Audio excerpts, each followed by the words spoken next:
Welcome to Black Love Matters, where this serves as a therapy session for figuring out adulthood, loving each other, and find our inner Brock and Michelle. Or Jay-Z and Beyonce, or this one we're going to go with Taj and Eddie Jordan. They celebrated their 13th wedding anniversary, and this singer and the former NFL hubby, they still going strong. So as y'all know, Taj from SWV, sorry y'all, and her husband, Eddie, which is a retired NFL player, like I said before, they're celebrating their 13 years of marriage. Eddie goes on to say that it took them 3 tries to get back on track, 5 years of dating, air quotes 4 years long distance, and 1 year in the same city, and 1 year of engagement to reach a happy 13 years. He said a happy 13 years. Taj and Eddie are both entertainers, and their marriage made it through NFL seasons, SWV tours, and reality shows, and they just living strong. Near I think we've done them before, but I wanted to bring them back front and center because they were on the Black Love doc too. Mm-hmm. Their love was interesting. Yeah. Did you watch it? I watched some of it. I haven't had a chance to watch it all. Did you? You got enough? We gonna talk about a little today, ain't we? We can talk about it a little, but I prefer that we come back next week with both episodes now. Okay. Well, Niram slacking. Niram don't read books. Niram don't watch the documentary. To the point where I done sent him the documentary via text. So all you have to do is hit play. Am I lying? No, you're not lying. You have sent it to me. However, Niram is busy. Oh. Taking care of the sale of the house. And I'm not sure what's going on with that. I don't think it's nothing. If we're closing the next week, I'm not sure if there's a lot of things you have to do on your end. Like I said, Niram is still busy. Well, did you see them on the Black Love doc? Yeah, I seen parts of theirs because they chop it up. Yeah. Mm-hmm. What's your thoughts on it? Any relationship that can go through like professional, I won't say professional players, they can go through any of that type of stuff, being a professional sports player or a reality star, and still make it through. They the GOATs. Mm-hmm.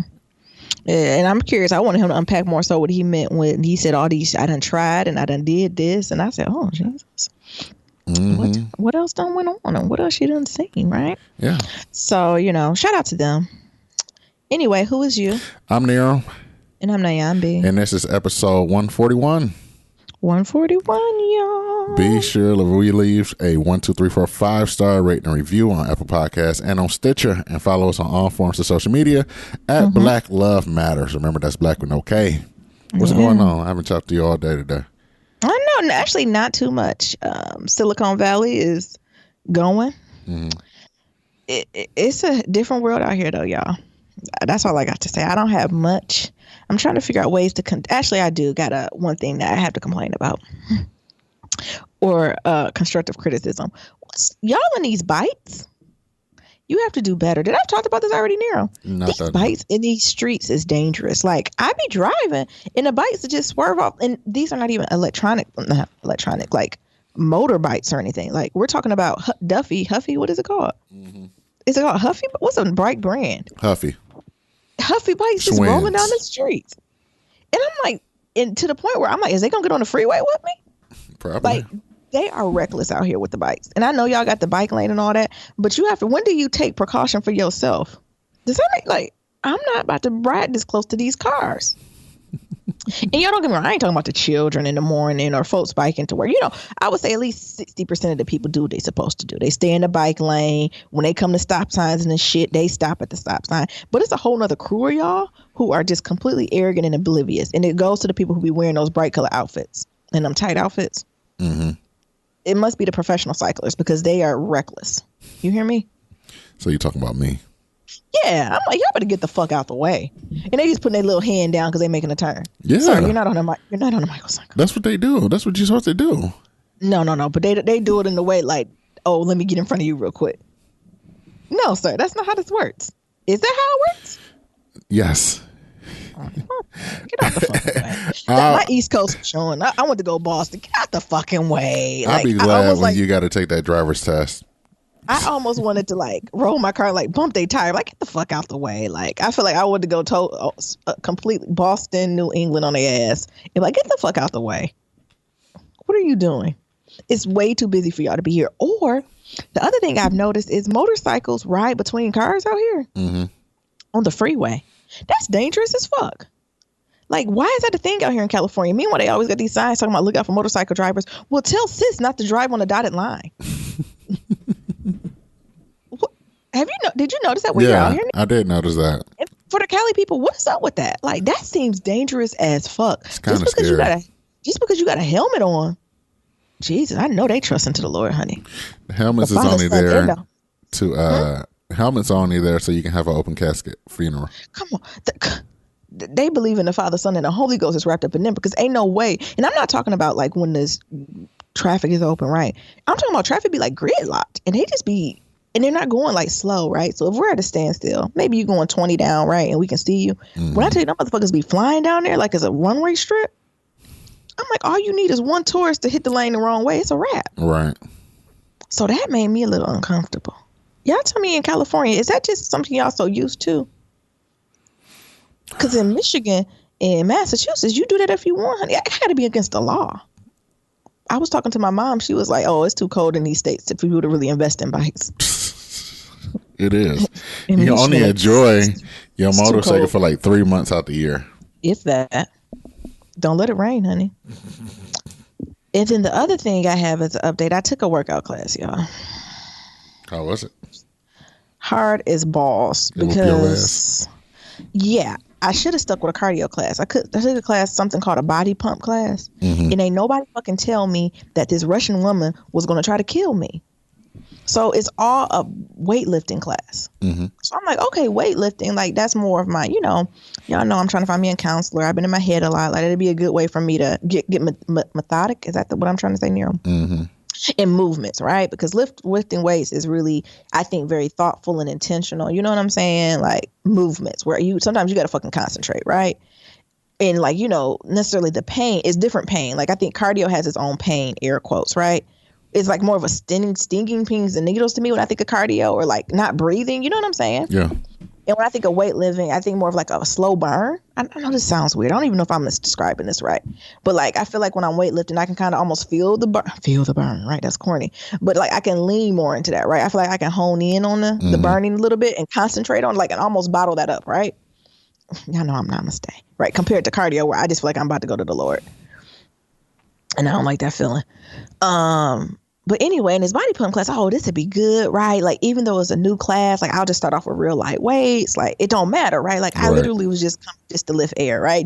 I was looking for a form of meditation, right? Because y'all know meditation give me anxiety. So that ain't going to work. You was just there to look pretty.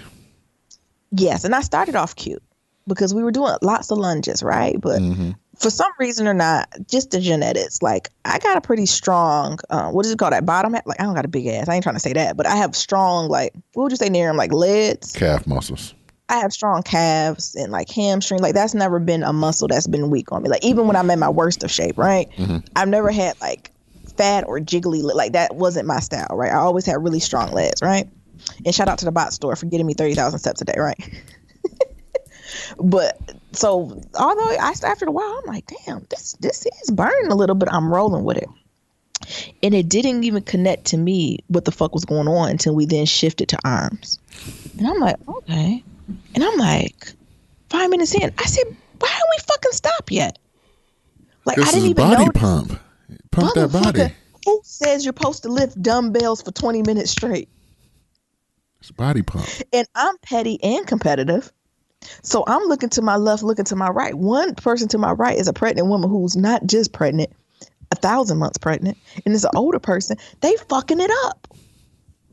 I started off with the same weight as them. I done slid the weight off to the point where I done transitioned to dumbbells. I said, literally like 2-pound dumbbells. My arm, y'all can't see me. My arm was like shaking to the point where the instructor was like, do your form, do your form.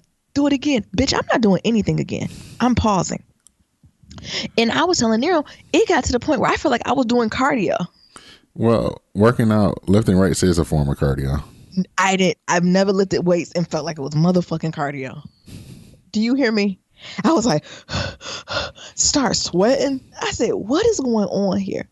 To the point where then we had to do like our closing workout was like sit-ups. I said, bitch, I can't do sit-ups. I can't even move. Like to the point where I was like literally coming a centimeter off the ground. And she's talking about good job. That's it. She said, feel the core. I said, I can't move. I can't. Like it hurt for me to bend my knee. Then I don't know if this deferred muscle, because now I'm trying to bend down my fucking thighs. Shit hurt. I said, how am I supposed to get to the ground? And then she got this thing where it's not double time, but it's like you take longer to do it. Mm-hmm. She be like, 3 count, go slow. I said, bitch, I can't be doing no deadlifts. Ain't nobody warn me for that. I really should have went in there because I started with just a little bit of weight, but I should just went in there with the bar. But now that I think about it, I should just did air. You know they do it for older people? Mm-hmm. And I just lift my arms. But when I left, I was so quick to get the fuck out of there that I almost fell down the stairs. You know how you wobble? Yeah. Like my legs was shaking, my arms was shaking. Like, what the fuck was this? And she a Russian lady. Good job. Good job, man. You did it. No fucking good job. She heard, adjust your weights down. Bitch, ain't no more to go but air. I can't do it. I don't have no strength. And she judging me. She tired. Because she in her 60s. But you know white people, you can tell sometime, honey. Mm-hmm. She was caught diesel, though. Like, you know, especially when they caught diesel and got a tan, I didn't know if she was 20 or 60. She had like the body of a 20-year-old, but she could have been 80. I don't know. What? Why are you laughing? This the judgy and petty. I'm getting mad because the pregnant woman doing better at me. I want to ask her, is it safe for you to do this? Yes. Because you're doing it so well. And I don't have no excuse. Oh, Naomi, old hating ass. I take it back. It was this one Indian guy in there. He looked like he said, fuck it too. Both of us was like, it got to the point where he just put his bar down. I think he did just use his hands. I said, thank you, somebody. It was hard. You've heard of body pump before, Nero? Yeah, that's something colonizers do. But it's something I wanted to walk out. Like whenever I go to a workout class, I could do the back left corner of the room, so it's the furthest away from me walking out. Mm-hmm. Because if I'm by that door, I would just leave all that shit there and walk out. I know you would. I'm just proud of you just went. Can you believe? Yeah, because you like allergic to exercise, so. It made me think that I don't know if group class, like I'm gonna try a couple more group classes, but I'm not sure if group classes. That's why I think I'm gonna like Orange Theory, because it's a group, but it's like you do it at your own pace. You know what I'm saying? Mm-hmm. And you can ask for feedback if you want to, and you also get informal feedback on the screen, right? It's not that telling, because even when the person kept coming over, I'm like, bitch, leave me alone. Like, hey, I'm beyond this. Like, I'm only holding on by a thread. Your constructive criticism is not helping me. I need Soul Cycle where they're giving me inspirational quotes. And also, I like the Orange Theory because it's in the dark. I need to go somewhere I can work out in the dark. What? I don't like a lot of lights, honey. It's too many lights. It's bright, honey. Then I started looking in the mirror, workout clothes a little tight. I said, how does it get tight? How spandex get tight? Because you like fried chicken. I do like expensive fried chicken, allegedly. So, Niram said you proud of me. You can't believe I went there. No, because I know how allergic you are to exercise or going to the gym type area. So, I'm proud that you went. I'm happy for you. Body pump. Now I'm unsure if I should do the HIIT class. You're not going to like HIIT. If you didn't like body pump, you're not going to like HIIT. I just wanted a break. Like body pump, she didn't stop for no more than 10 seconds. I said, we don't recoup from this? Like, isn't this against everything we learned about weightlifting? Baby, your knowledge about body training and weightlifting is so old. Ain't it supposed to take a break? This is what I thought was in my head. Like, no, I know we were going to do everything we did. You're thinking bodybuilding. This is weight pump. Like and weight training. What I thought we was going to do was do everything we did. It's not the exercises we did. Like, I'm not taking away. Sis know what she's doing, and you keep doing this shit, you're going to be buff, right? Mm-hmm. But the fact that there's no break, like I thought in between each set, we were going to do like a yoga stretch. No, that's why it's high intensity training, because they give you Where's low intensity training? That's what for the old folks. Y'all don't see me raising my hand. I'm gonna go to low intensity training. Like I would have loved if the class was twice as long and we just stopped between every set to stretch. Mm-hmm. Then you complaining then that the class is 2 hours long. This fatigue part where I was like, any moment I'm going to drop this bar and it's going to roll on this pregnant bitch. Well, if it do, I hope she signed a waiver. But you said it's dated. People, you don't break between body weightlifting. That's Baby, crazy. that is like bodybuilding type of thing where you like do 5 reps or do Yes. 10 reps and take Yes. 1 minute break and do Yes. another That's what I 10. need.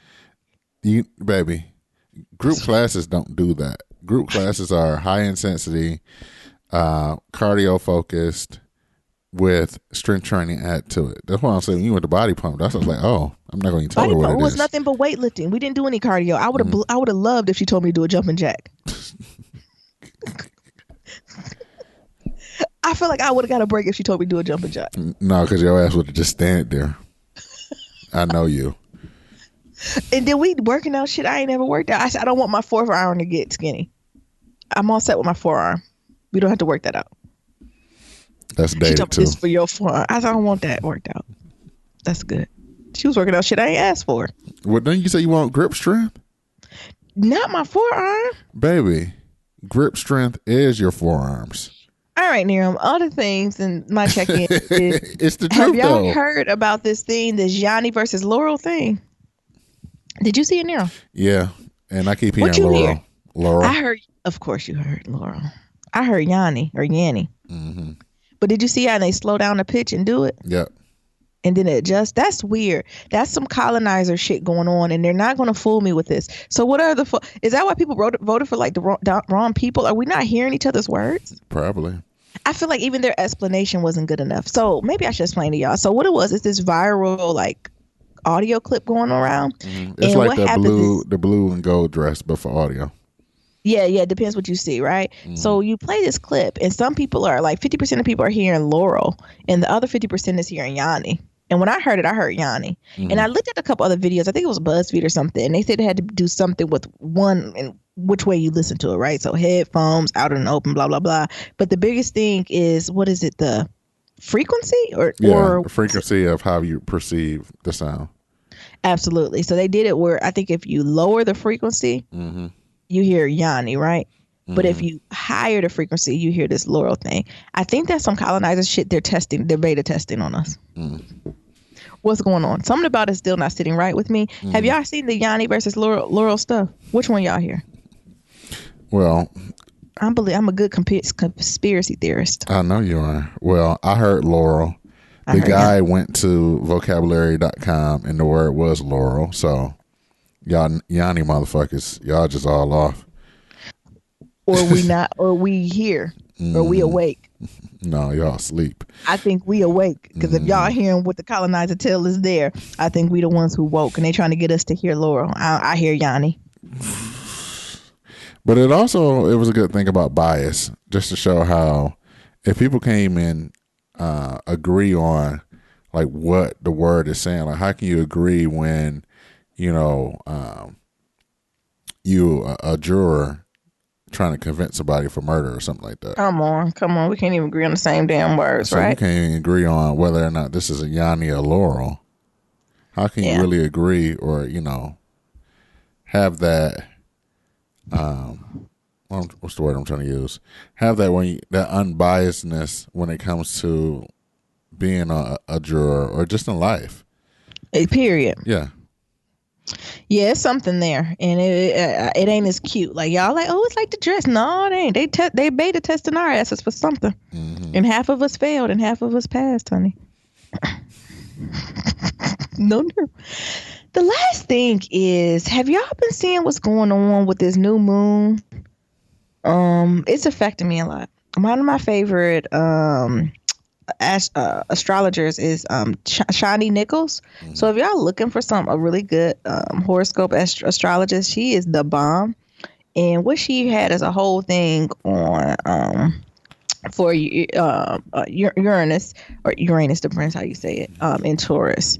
Uranus. Or how you say it there? Uranus, Uranus, whatever. Be immature. How do you say it? Uranus. Anyway, like it just spoke to me. Kind of what is going through, especially like in my life. So, if y'all going through some transitions, I encourage y'all to peek at her page or just see what the implication is for this transition of the new moon, right? Because what it is, it has some longevity, right? So now the way that it's transitioning now, Uranus is going to be there from now all the way until like 2026. What? Yeah, like you see what I'm saying? Like it's a lot of changes and things that's focusing on, and just to give a little bit of background to me. So the way this new moon cycle and transition of the planets is really affecting me in the career house, right?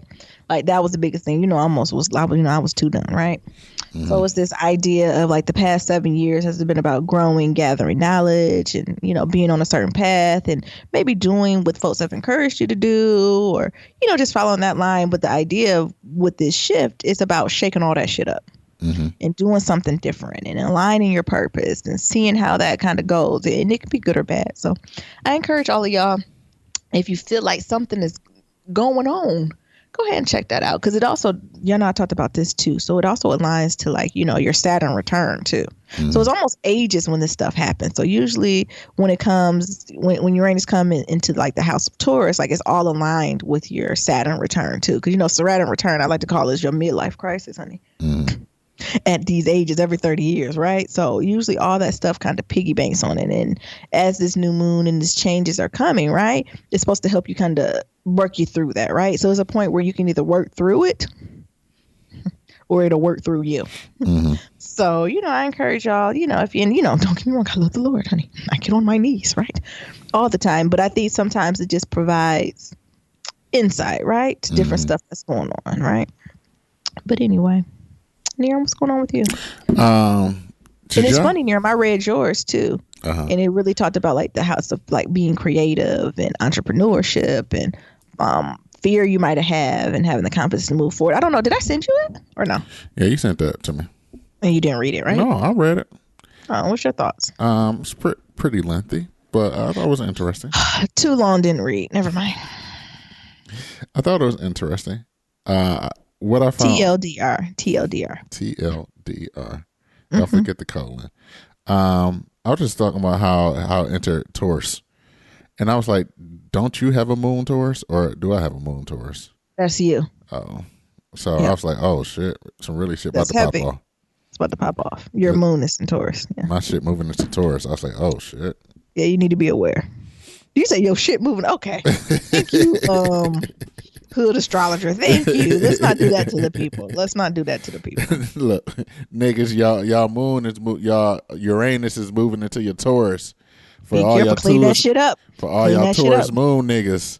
Yeah, get your ass clean. Something going on. In your ass. Take care of take care of your house. Something going on Uranus.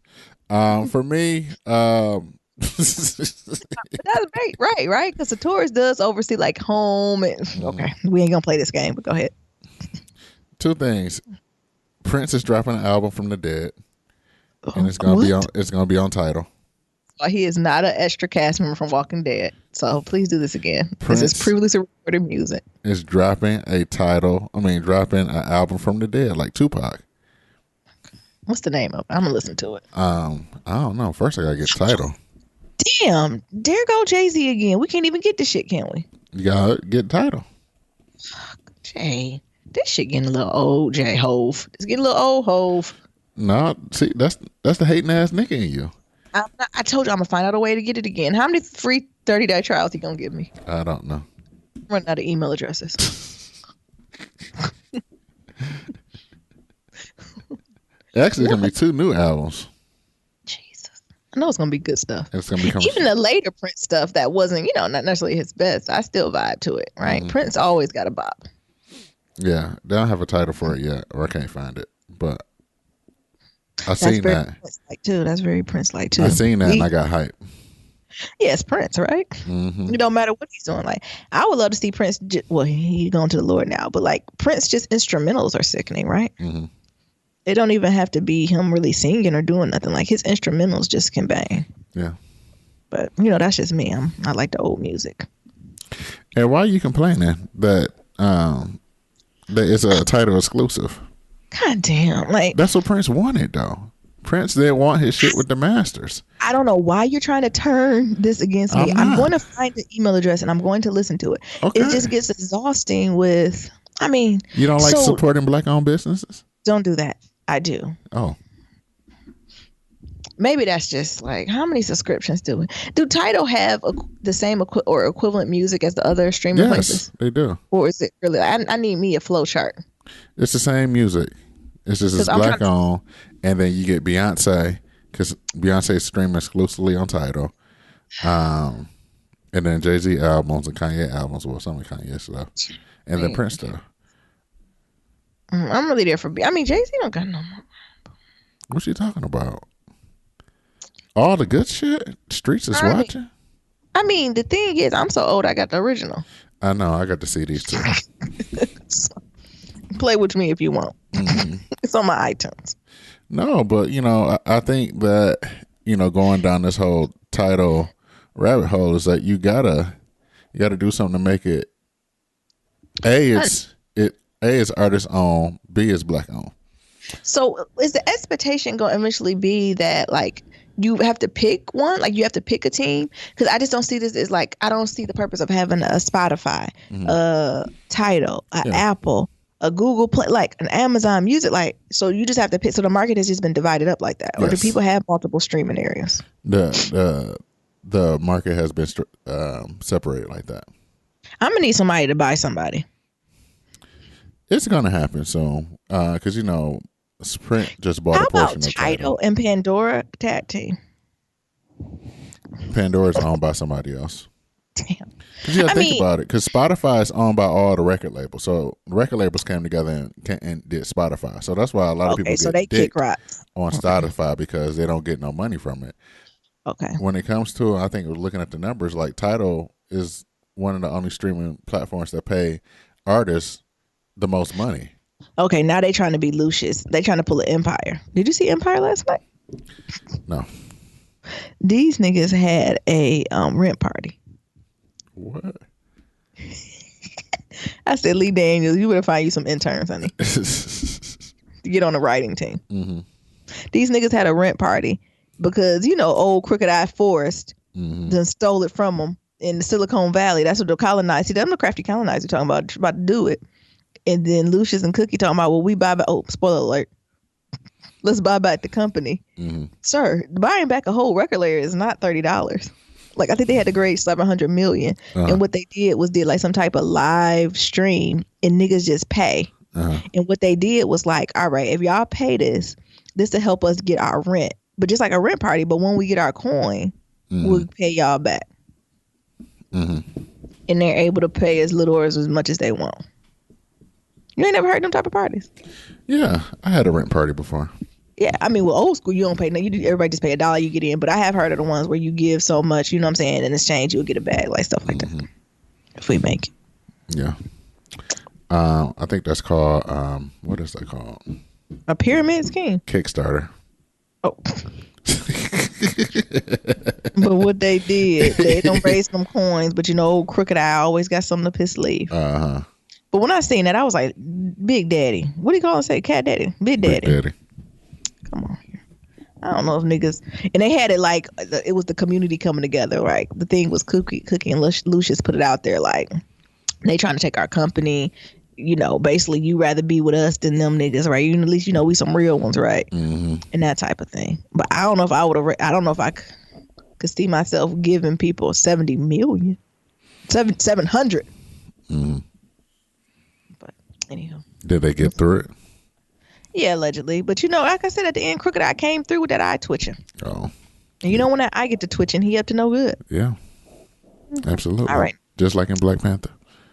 Oh, Crooked Eye Forest. And I hate to talk about people about their abilities and disabilities, but this nigga's evil. So I get to get at him. So my other thing is, first of all, maybe I shouldn't call him Crooked Eye Forest because they'll take that out of context. What's his name on Empire? I don't remember. That's who I mean. They gonna bless you.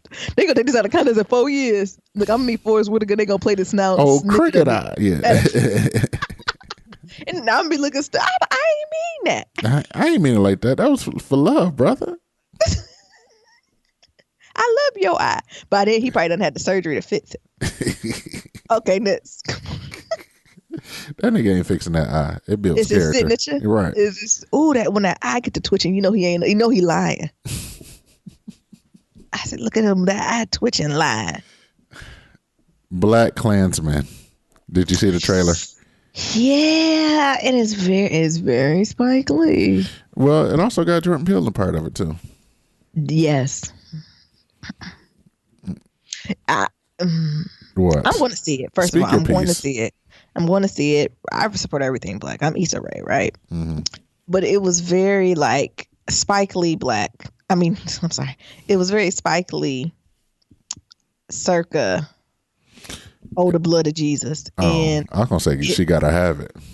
Yeah, okay. I'll give you that she got to have it. Or do the right thing. No. That's a classic. And Jordan Peele, very much that movie he did about that cat in White Castle. I've never seen that one. Exactly. Oh. But it's going to be good, right? But I didn't realize it was going to be, I don't know, like, they're playing with genres, right? So it was like this dramedy, docu, like they're really playing with genres. Mm-hmm. And I think maybe I'm going to I only watched it once. So I think Nyambi's going to have to watch it more than once to truly appreciate it. Mm-hmm. But of course I'm going to see it, right? Of course, I'm going to see it in front of the others, the colonizers. I'm going to say it's amazing. In front of us, I'll give y'all a real review. And I don't care what y'all niggas say. Well, on that note. Well, what's your thoughts on it? What? I loved every single bit of it. I was excited. Okay. I watched it a couple times. Oh, maybe that's what I'm saying. Maybe I need to watch it twice. Because I think when I first was watching it and he started adjusting his voice, and I was like, when he did that white voice. This is me. And everybody was in that office like, what the fuck is going on? Including Nyambi. And then that boy from Girls. Mm-hmm. What's that boy? That goofy looking white boy from Girls is in there. Like, and then it's like, we got this Jew lie detector. I said, what? Jesus. I went to call my Jewish friends to be like, y'all seen this? I'm just making sure you seen it. Did y'all see this? They're talking about y'all over here. Mm-hmm. But of course I'm going to see it, right? Yeah. And I'm going to support it. You want to tell people what it's about? Was this a book? I feel like I read this in school. I don't know if it was a book. Or maybe in my readings of Baldwin when I took a break. I feel like I've read this. Or is this an urban legend? I don't know. Basically what it is a new police chief or sergeant just got hired to an department. And his goal is to infiltrate the KKK. So he starts doing it by his using his white voice. Every black person got their white voice. Good evening, everyone. Do I have one? Yes, you do. Hello. This is Nyambi. Mm-hmm. There you go. Ciao, bye. Come on. So he teamed up with one of the guys in the department, and they're gonna try to take down the Klan.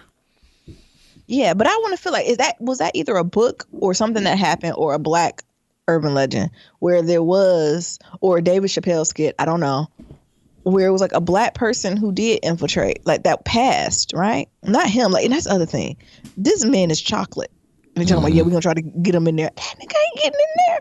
Like, I remember it being like a story where somebody very Meghan Markle-like was able to slide in there and just passed for white and like wrote a book about it. Am I making this up? I don't know. If I am, I need to write that motherfucker. Exactly. Listeners, if y'all know what Nyambi's talking about, please help her out. I feel like it got to be something. I know way too much of the storyline. Mm-hmm. Maybe that's another reason the trailer fell flat for me, because of this book I read or short story or documentary I read that I'm like, no. But I'm seeing it. Y'all know I be telling the truth. Amongst us, I'm gonna tell you the truth, and y'all know Spike Lee be hit or miss, and y'all know he do. I meant to go see that Mama's Day movie with Gabrielle Union. I think I might go see that tomorrow. That and Deadpool coming out. Yeah. Nerum, don't change the subject on Spike Lee. Nerum is in love. Nerum is a groupie for Spike Lee. And he can't admit he's the GOAT. That sometimes I'm not saying he's not the GOAT. Bad. But some of his movies, I think that's a sheep, fall flat. Bad. And if y'all talk about Tyler Perry and all the other black directors, I'm still keeping that pot stirring. We're going to have to talk about Spike in a very honest and transparent way. I'm not saying he's not the GOAT. I'm not saying he's not one of the best director. Black, white, it don't matter, right? I'm not saying that. But some of his shit do fall flat. Period. What noise does a goat make? We're not doing this. On the web for what noise does a goat make? None. Don't be mad, because I can't be the only one who be at whenever they see a Spike Lee movie be ready with their lips pursed. Because She Gotta Have It Netflix was just passable. Oh, see, look. He the GOAT. I'm not saying when and if I ever meet this man, I'm not gonna tell him he's the GOAT. But He the some of GOAT. some of his shit falls flat. I agree, on but its face. every you got to take shots to make them, and by taking a shot doesn't mean it's gonna go in. And I'm not saying that, but I just noticed you Negroes don't like to acknowledge bad shit Spike Lee does. And most successful people have more failures than they have successful. But every other black director, y'all niggas is quick to put them on the line. Y'all even try Ava a little bit for Wrinkle in Time. I said, niggas, this is A Wrinkle in Time. Are you serious? Are you niggas serious? And you're still praising some of Spike Lee's Older Blood of Jesus movie? Bye.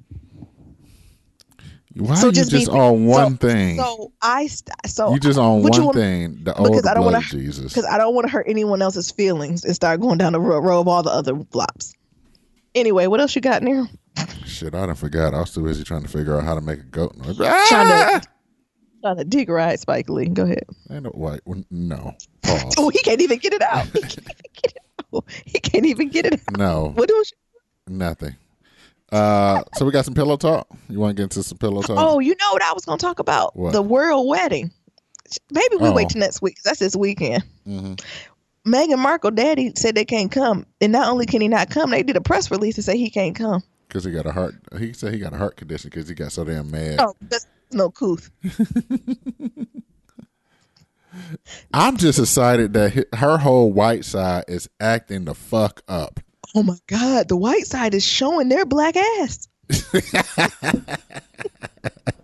God damn. Her white side of the family is acting a fucking white fool. Side is unnecessarily acting a fool. The thing is, all they have to do is just be quiet and white, and they will be in fucking Kensington Palace. Right. Now they will be on the fucking flight to the UK, eating good shit and champagne. Right, but that black side, you don't even hear about the black side. Look, this is Meghan Markle black side because it's a black mama. How many times do we have to go through this? Mm-hmm. I bet the mama gritted her teeth and talked through her teeth. Listen, niggas, we going to the palace and we going to meet the queen with a Q. No, Q with a K. So I need all y'all niggas to be on your best fucking behaviors. Don't touch shit. Don't look at shit. We just go to the wedding and eat the shit. Don't bring no Ziplocs. But once you shut the fuck up, if I was her friend, I'm just trying to get a fucking invite. And no offense to you, Meg. I know you're going to be beautiful, but I'm just trying to be amongst this. Right. Because it's just not a wedding, right? It had to be a whole weekend extravaganza. Shout out to Bad Meg. Extravaganza. She going to be the first black princess, and I ain't talking about Princess and the Frog. First of all, she's not. We've had black princesses in Africa, honey. Okay. I'm talking about. Appreciate, love your culture. I'm talking about here. Well, based on the Lifetime movie, the queen with a K said that one of her ancestors was a black woman, and they just been trying to cover up her characteristics. Did y'all see the movie? Y'all go watch that. Ooh, the movie is if you like The Notebook, if you like Sex in the City, I'm one of those. I'm Nyambi dude, like one of those movies with a good popcorn and a glass of wine, right? Mm-hmm. Watch it. I still haven't did my review of that movie, have I? No. It was horribly good. Look, from Very Smart Brothers, is it safe to admit I'm just happy that the white side of Meghan Markle's family is acting the damn fool? It's to the point where I want to step in and be like, y'all are doing too much. To the point where I want to step in as a black woman and be like, can this black woman live? Mm-hmm. Can't she be a fucking princess? Can't she just have her one day to be fucking great? But yeah, I'm excited to see it. I'm not gonna be watching the shit on bended knee or nothing. But if I'm home and the TV's on, I might flick it there. Exactly. I'm more so maybe see her dress, see her cry. But as far as watching her cab and shit go around in circles, and I don't have time for all that, honey. Mm-hmm. But she is a brown girl, and shout out to her, right? Because she gonna heavy as the crown. And sis, you better enjoy it because they gonna put you through some shit, especially when them black babies come out. Mm-hmm. Ooh, I hope they come. I think we said this before. I hope they come out so black. I hope they look like Malcolm X. That's what I want to look at. Red black babies. They got red lips. I mean, not red lips, red hair. Mm-hmm. He's a ginger. So yeah, that might most likely be like it. I hope the baby look like you. What? There's a big black nigga. I don't even know if that's a compliment or what. Compliment. I hope it look like you. So I could just be a stand for that child. And I want them, you know how they come outside on the porch and hold the baby up like Lion King. I can't wait. You know what I'm talking about? That's what they do in the royal family. You know, the millennials don't even know that Malcolm X had red hair because all his pictures are in black and white. Shut up.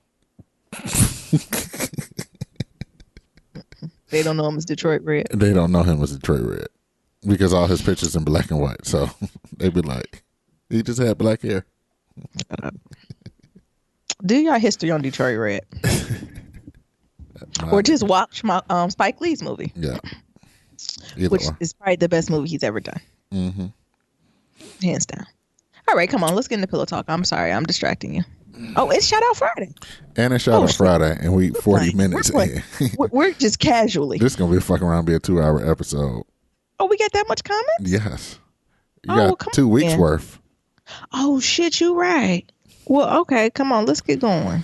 So there's a couple things in pillow talk I'm just going to bring up. I ain't going to bring up everything. But don't be saying that. Come on there. So talk about what you want to talk about. One of the foolish things I wanted to bring up is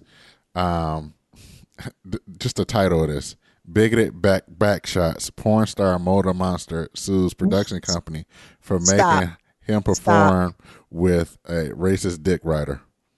Hold on. The title is Bigoted Backshots. Yes. What is it? Semicolon? Yeah. Oh, no, that ain't semicolon. Colon. Porn star. Are we saying the name? Yeah. Porn star Mo the Monster sues production company for making him perform with a racist D rider.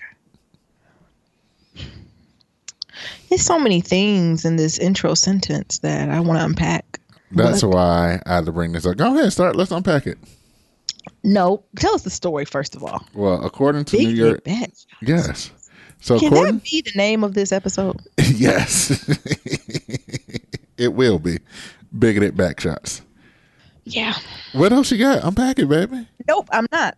Tell me what's happening in this story. According to the New York Daily News, porn star Mo the Monster is suing director for making him perform in a shoot where a white actress repeatedly called him the N-word. So Mo alleges that the director, James Camp, tried twice to get him to agree to allow the white actress, Deborah Hinkey, to spew a racist slur during the shoot. So he just said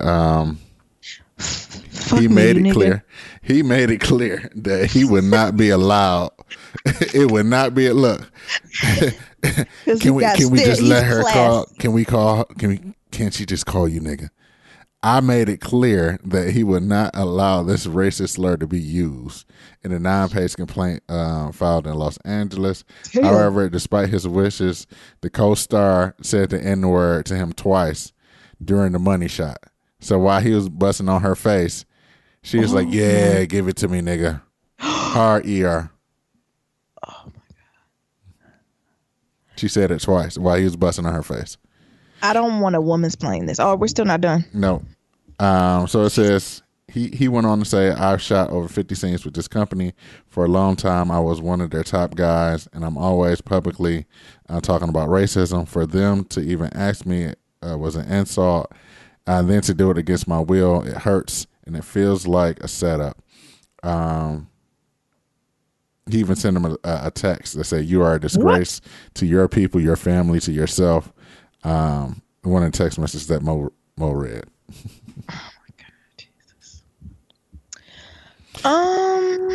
What say you? I don't want a woman's playing this. Okay. What is it about woman's playing? I mean, so what was the name of the movie? Bigoted Backshots. I don't know. He said, you can't call me no nigga. You can't call me no nigga. So can you imagine, like, my dick would just go soft. Would it? Yes. Oh. Look, I just think about the whole situation. You got your dick in your hand, jacking it off. You trying to keep it hard, and then the director, near him, we got this good idea. Yeah. Before you come in her face, she's gonna call you nigger. What? Nah. Why? Witchcraft fantasy? Come on, Niram. This would be amazing. Just let her call you nigger and you can come all in her face. Nah, man, I can't do this. Actually, That's like my dick people done who went like soft. what they say when you about to when guys they're about to come to you, sneak up and lick them in the booty. Like you can't just roll up on people like that. What? You can't just do that to me. We just can't lick people in the booty. You gotta warn. What's wrong? I see this the same. Like it's like some people like it. That's what I'm saying. That's why I did that analogy. Because some people like their booty licked or snuffed up and licked on. Right? Some people, I'm sure, some niggas out there right now who listening who just had their white woman call them a nigga. Right? Mm-hmm. But it's your It's your right to decide that. Right? Right. And if he clearly said, "Don't call me no nigga while I'm doing this," they knew exactly what they were doing. And she went ahead and said it anyway. But I will say, when it comes to sexuality, whatever floats your boat. But that's where I give a little bit more leeway to, because I mean it's the same thing. What's the difference if you with a partner, male, female, and he be like, "You nasty bitch." Hello, what's the difference? You nasty bitch. Yeah, I like when you do that, right? No. Maybe because she said she liked it. That's what I'm saying. Like, so I don't want to downgrade. If you into this, you into it. But it's about consent, right? It's to keep this conversation about consent. Right. And he said no. Yes. And I think that's where, like, it's not getting enough push, right? Because his consent was violated. It surely was. And his ass is suing. And I hope he gets all those coins. Every red cent. And they got this text message talking about you a disgrace. Now that's what threw me off. Because at first I'm like, maybe she was into it. Like, you know what I'm saying? Like, it's always his side, her side, the truth, right? Maybe the director didn't tell her, like, you can't say nigga. And she was like, just let it fly. You know what I'm saying? It's always sides to this. But with this text messages, get your coins, bruh. And they knew exactly what they were doing. Get your coins, king. Yeah, get your coins, king. But I just thought about that when I was reading this story. I said, let me try to put myself in this brother's shoes, and that's the only thing I can come up with. Because you know how them white folks be, you know how them colonizers be. I got a great idea for you. Yeah, and then yeah. What you got? You thought it was gonna be let them lick your booty. She's gonna call you the N-word while you're doing the money shot. It's gonna be amazing. Just think about it. And then remember we watched that show where they showed how like porn stars are made, and like this ain't no quick process, right? No. That's what I'm saying. Like, that's what I'm saying. And so he got his dick in his hand trying to keep it hard, and you got this white motherfucker talking about just let her call you the N-word. Like I said, my dick just went soft. I would have just been done. Look, or give me another shot of Viagra. Award of the year to him for not slapping his dick across her face. Look, I would have fucked up the whole scene. Oh, give it to me, you big black nigger. Give me that jizz. Oh my God, what? that ER. Using my dick, not with your head, just with your dick. The director probably would have loved it. Right. And cut. Oh, I would have been all types of pissed. What the fuck? Please, it would have been all types of cut. And pee everywhere. I would have been like, I'm just so emotionally. He should just start pissing everywhere and be like, and they'd be like, why did you start peeing? I'm like, I'm emotionally distraught. Just start pissing over everybody. I'm mad. What's wrong with you, dude? I'm petty. I don't know. I'm petty. I give him something to nigga about. I show him a nigga. But I wonder, like, porn star, how often do they run into it, right? Because I can see, like, the thing is, I would have been mad at him either way. Right, so he has his right to stand his ground and say no, and it should have been respected, right? But I also wouldn't have had nothing against his brother if he was like, yeah, she can call me a nigga, right? But I am big on this consent thing. Yep. And I need him to get all his money. Is there a way for us to follow this? Can we reach out to him? Oh my God. Get a Black Love Matters exclusive. I'm so scared where this going to go. They're like, brother, we just want to make sure you are right? You all right, brother? Like, we making light of this, but this is a broader conversation of consent. Like, what would have happened if the roles were reversed and it was a woman? Mm-hmm. And it was a dude, like, having sex with her, right? Intercourse.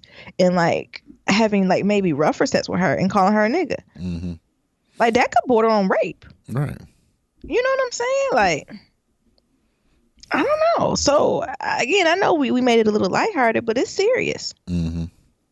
You don't think? Like, again, it is serious. That's why I brought it up. Conversation about consent. So if they're doing something while we're doing the sexual, like, that's not consent? Like, we need to stop, right? Because I told you what I don't like, and you're doing it.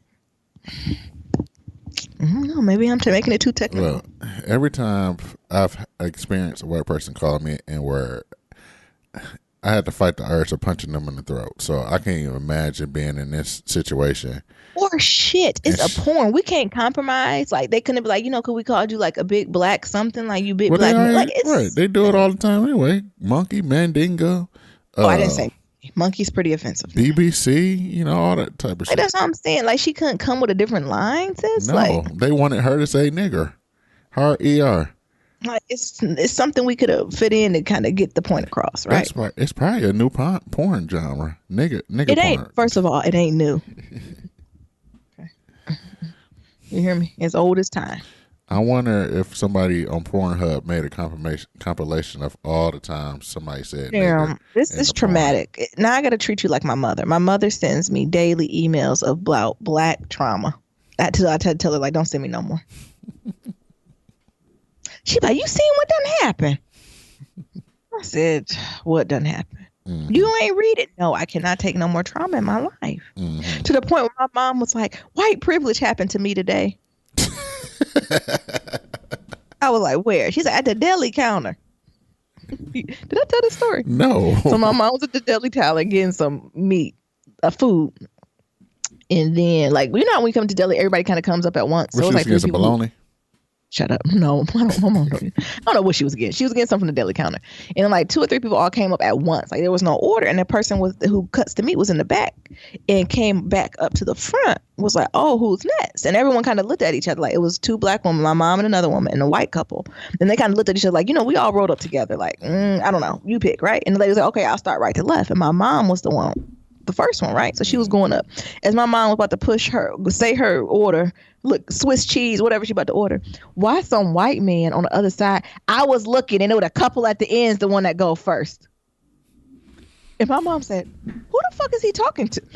My mom said that in the... She said, who the fuck is he? And you can see the white couple was like, no, we already didn't agree on this. And my mom was like, see, white privilege tried me today. I was like, well, it's levels to this, but thank you.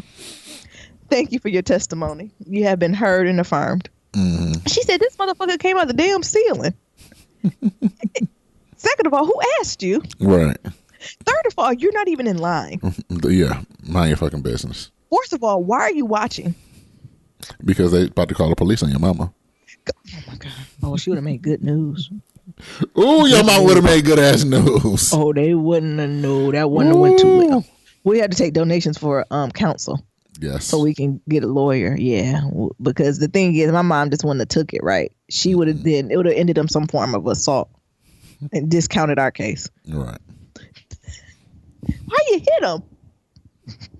Just the urge. I'm telling you, every time somebody say the N-word, every time a white person say the N-word, just fight the urge to like punch him in the throat. It's just like a reaction. I guess. All right, we got another story we gonna do? Yeah. Before we get a shout out. 2 more things. Okay. T.I. got arrested. Did you see that? Did you hear about that? Yeah, T.I. got arrested for being drunk at his own gated community. All right, let me get my last out, then let's get serious. Hold on, he got arrested at his house? At the gated community. So he was walking around with a red cup. No. And the HOA said no. What happened? So I guess he was coming in from a club or whatever, and he was drunk, but he lost his key or left his key somewhere. So, it was a gate man there, and they wouldn't let his ass in. Oh, the gate man tried it. They supposed to have your back. And then Tiny had to come, let him in, and eventually come in. But I guess, eventually T.I. went back to the gate, to the gatekeeper, just to be like, I want your information, blah, blah, blah. And they called the police on him. So he got arrested for, disturbing the peace or some shit like that. But I think one of the things I wanted to talk about is how there was a video leaked on TMZ where T.I. was talking to the officer and was like, so why I'm being arrested? And the officer was like, because you was acting a damn fool.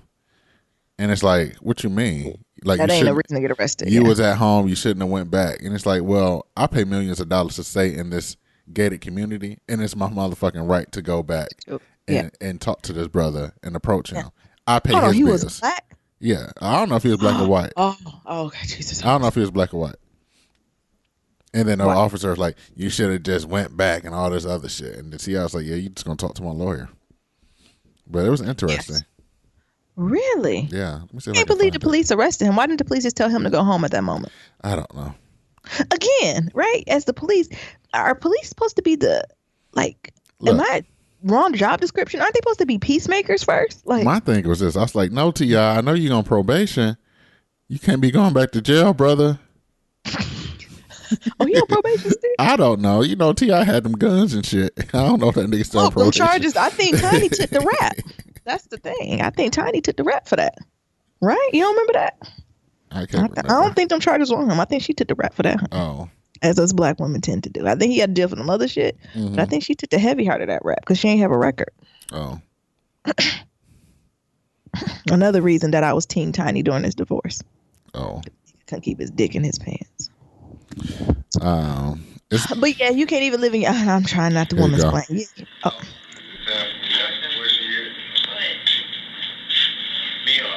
No, I'm talking to the officer. Me? Yes, sir. I know you can answer that's the way I've been waiting. Wow. oh. But he told him he was acting a fool. It hurts my ear now. All right. But he's like, I'm asking you a question because the officer's like ignoring his ass. It's like, why did I get arrested? It's like, because you was acting a fool. Jesus. I live here, and I Yeah. pay millions of dollars here. And millions in taxes, I'm sure. Right. Yeah, it's still unfair. And niggas is just the way that people call the police. We need to start doing this shit more too. And then you got that one. You got the nigga who was at the park walking with his baby, and the police got called on, or the security got called on him. When is the police going? I think we need to highlight some stories when the police do the right thing. Because I think I seen one online when the police was like, "Please don't call for this no more." Yeah. Like the police was like, "This is not necessary," and they apologized to the other person. Was like, "You should not have called for this reason. Have a good day." And the last thing, just in the news before we get into the shout out Fridays, Spelman makes history after graduating their first openly transgender male. Good.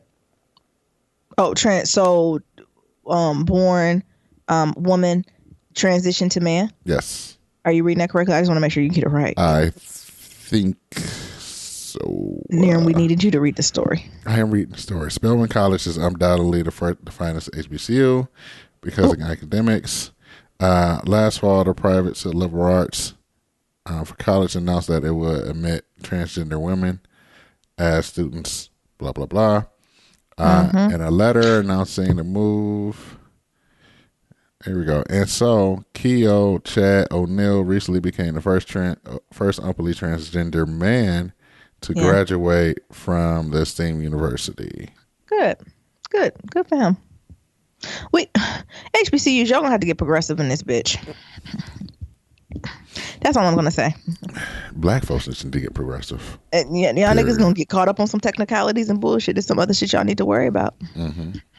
And I ain't gonna go in on Spelman, but it's some other stuff y'all need to worry about. Then worry about if students is trans and they ain't trans, honey.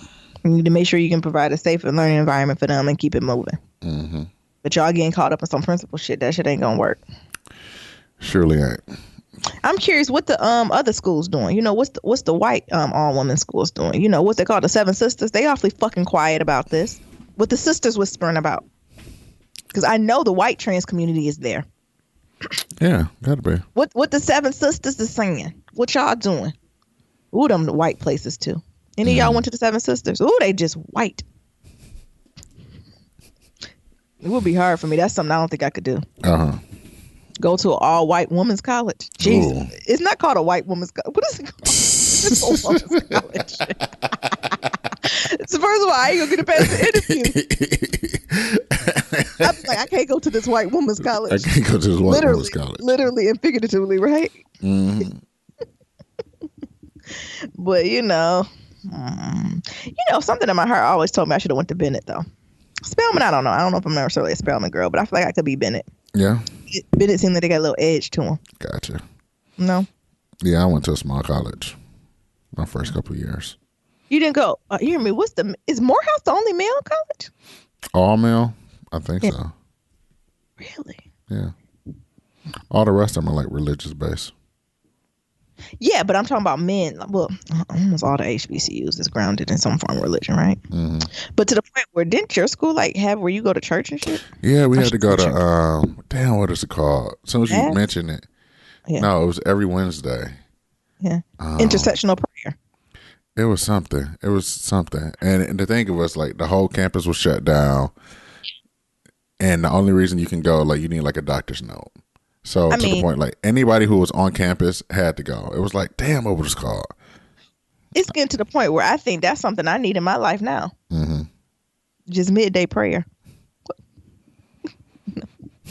I respect that Muslim culture. 5 times, honey. You got to get on your knees 5 times a day. I agree. Oh, man. That's going to bother me. But I can't think of the name of it right now. Unpack this T.I. thing again. I feel like I'm being shady to him because, you know, I'm still working through his shit. Mm-hmm. Because he got some toxic masculinity to his ass, too. But that don't mean the brother deserve to go to jail for some bullshit. Mm-hmm. It's one to jail. Or, you know, if the police officer wanted to be petty, like, the thing is, police officers have so many petty things they can do up their arm that I'm like, yeah, they got the respect to do it. I don't know why no more niggas not handing out citations. Exactly. Now, that's one thing. If I was a police officer, I'd light y'all niggas up with citation. Citation. You can come fight this in court if you would like to. Or just pay the $250. Mm-hmm. I'll be having awards for the most citations. The most of money brought into the department. Nyambi. Oh, man. So it's called College Assembly or Chapel. Oh. It was held every Wednesday. Oh, okay. They still holding it. Did you look it up? I just did. And what is it? Prayer or is it like what is it? What y'all do? Blank College has a long-standing rich religious heritage. And it was pretty much like church. Oh, it was like a church service? Yes, on Wednesdays. Religious life at this college is viewed as quality field experience rather than a specific and narrow range of separate activities. Learning, worship, and service have a purpose of illuminating life to make more meaningful. Did y'all have church on Sunday too? But this was mandatory church. Yeah, but did y'all have church service on Sunday? Yeah, they had a church service on Sundays too. Oh, but this was mandatory. Like, everybody had to go. If you stayed on campus, you had to go. I understand. And it was, Jesus, it just, I hated it. I had no joy. You got your stuff you have to unpack about that. Misery. Okay. All right, we're going into Shout Out Friday. Anything else you got to say about T.I. or the Bigoted Backshots or Meghan Markle and the wedding and white people showing their black ass? Anything? White people get it together. Who? White people get it together. Child, hold your breath. I know, right? But it really seems like shit is going backwards to like the 1940s and shit. Yeah, it's not like right in front of my eyes. Yep. So that's crazy. It is. I mean, I think it's fear from all them kids who be wearing them disrespectful ass shirts. What disrespectful ass shirts? You don't see them millennials, them 1997 kids wearing them disrespectful shirts. They be like, don't come at me with that shit. I ain't my grandma or some shit like that. You know what I'm talking about? Oh, yeah. That's where it spurred it. We gonna show you, right? They can show you better. They can fucking what? Tell you. And the white people wearing the opposite one that say, try me. Do you know what I'm talking about? You know them shirts? Yeah, I know what you're talking about. That'd be like, am I saying it correctly? Like, it'd be like, try me if you want. I ain't my grandma or some stupid shit. Mm-hmm. How disrespectful to the ancestors, right? Yeah. How disrespectful. Yeah. I always keep saying, ain't no German shepherds after us. Maybe we need to get a coffee bag. Ain't no German shepherds after me. Maybe we need to get that on a journal.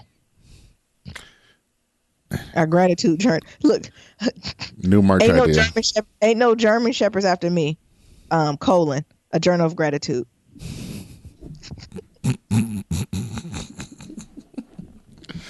So in this said journal, what's going to be inside of it? It's just we should do like a whole pages. Prompt. It should be like surviving, like as a black being touched by white hands. Basically, how do you survive this? Right? You need like a journal, a Bible, and a gratitude log, and a budget log, all in one to just live. Right? Mm-hmm. Like it need to be everything. A weight loss. It needs to be like a how to survive black in America guide. And it's a mixture of all those things. And in the back, you remember old school used to have emergency numbers? Uh-huh. It should be like NAACP. It should be little quotes you can say if you pulled over by the police. Uh-huh. You know what I'm saying? Yes. It's a little black book. It's like the new version of the Green Book. Mm-hmm. So you remember it was called the Green Book, the travel Yeah. book when blacks used to travel? Because you say it's going backwards, right? Mm-hmm. When black folks used to travel down south, or like this is where you go, this is where you don't go. We need that whole book. Now, this is what you do when some shit pop off.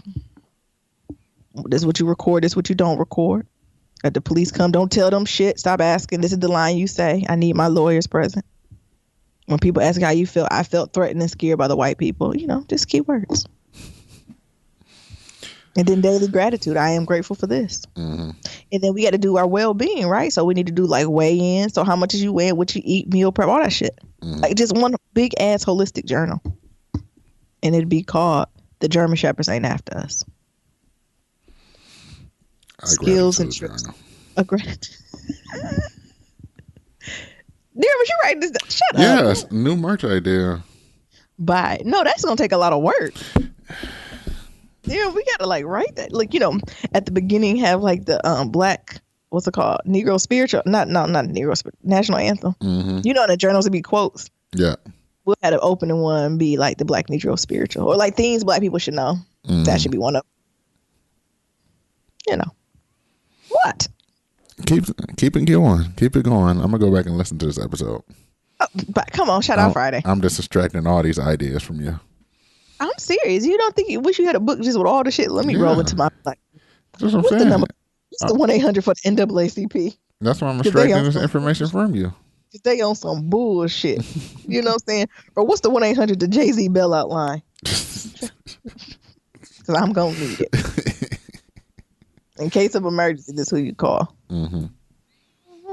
All right, shout out Friday. All right, as always, leave a 5-star rating review on Apple Podcasts or on Stitcher, and if you do, we'll give you a shout out. So we have one one review from Apple Podcasts, and it says, "Love this podcast from Yoli3108," and it says, "Thanks, fam, for keeping it real. I admire your black love and enjoy listening and talking back to you like you can hear me." A lot of people do that. That's cool. Yeah. Congrats on the life moves. Keep up the good work. Thank you so much. Want to get going on our emails, Nirams? Yeah, you can go ahead and read the next one. All right. So, this is from Red Baron. The subject is "We didn't ask for a parody." A parody of "This Is America." Oh my God, no, they didn't. I didn't even know they did this. Oh, you didn't see the white woman do that? Damn, I should have put that in the No. hood news. The Lord blocked me from it. Oh. So a parody of "This Is America" came out, and it was in poor taste. Yeah, like the gentrification of black made cuisine by white hands. Lord help us. Lord help us. It's like that macaroni and cheese I put on the Instagram. When they start adding peas and mushrooms and flowers and Jesus. If this parody was seriously funny or thought provoking in a further light, it would have been something. It came from Nicole Arbor, I think it is. Mm-hmm. So it's none of those things exactly. She got Donkey of the Day, and it was well deserved. Yet the continued antics of Nicole are the stray rampant dog that follows you with the intent of biting you. Come on. This is America, or how I look at it, and I wish Donald Glover would just explain it, because too many colonizers see the video and think that black on black crime is the key, and because doing any type of deep dive is beyond their mental capacity. Come on. Nicole comes out and says it's about bringing light to the things going on with women when where you are with the Me Too movement. What? Didn't this video literally come out like a week ago? Yep. Jesus. And like this, and it's right out of the colonizers' pages. When something about blacks suffering comes out, let's try to detract from it by putting out some of the foolishness from someone who is not serious about moving women forward anyway. So I'll be getting the colonizer tear muds brought to you by the home and living section of Black Love Matter shop. That's Niram, y'all. That's Niram. Nicole is a fool and just plain stupid, and is trying to get people who are bitter that they are exposed to the real life of people of color, and they have to deal with it. This is an angry attempt to say, "Look at me," and hide behind a woman in a joking and crass manner, and she can just go away. That's crazy. And it was like a parody. It wasn't even serious. No, it was a parody. It was just a white woman talking about "This is America." doing like, what? and making light of it, like, Yeah. and as women, right? Because there is shit as a woman Yeah. should happen, but it shouldn't have been in light, right? Mm-hmm. Or shit, maybe you should have waited a little bit. Can we finish processing ourselves? Nope, we can't have nothing nice. And shout out to Red Baron for picking up those mugs from the home and living section of the Black Love Matters merch section. Jesus. You reading the next email, Nero? Yeah, so we got one for Shalonda. It says, Coming TV. Yeah, we don't got no summer shows yet. Yes. It says, hey, y'all. I love both. I hope. That's what I said. Okay. I hope both. I hope you both are enjoying your week off. You definitely deserve a break with everything going on. I just wanted to say I can't wait for the Black Love documentary season 2 to premiere on May 12th. I watched the first season and recommended it to a couple of friends because it was just so good. Exactly. I sat and watched it with them, and it gave us so many gems and gave away for open conversations about relationships, the good, the bad. Mm-hmm. I lost my spot. I'm going to have to get a journal. It's a long day. I'm going to have to get a journal and take some notes with the new season. I like how the highlight couples from different stages of love. New love, old love, stood the test of time love. We just out here flourishing love, LOL. I agree with Nyambi that we need I agree with Nyambi that we need to see some LGBTQ couples to highlight their love and the show and show how they navigate in their relationships given stigma society has placed in the rainbow community. It would be refreshing to see a positive light shed on their love and to just bring the community to the forefront. I was looking for y'all in the previews. Must be on season 3 or not. On season 3. Maybe season 3. I'm just gonna keep speaking into existence. We got to get there somewhere. Oh, look what she said. LOL. I'm speaking into existence. The world needs to witness Nero's and Nyambi's realness, honesty, transparency, and humor. But most importantly, y'all's love. Miss you, but so glad you decided to do what's best for you and take a break. Talk to y'all soon. Peace and blessing. Shalonda.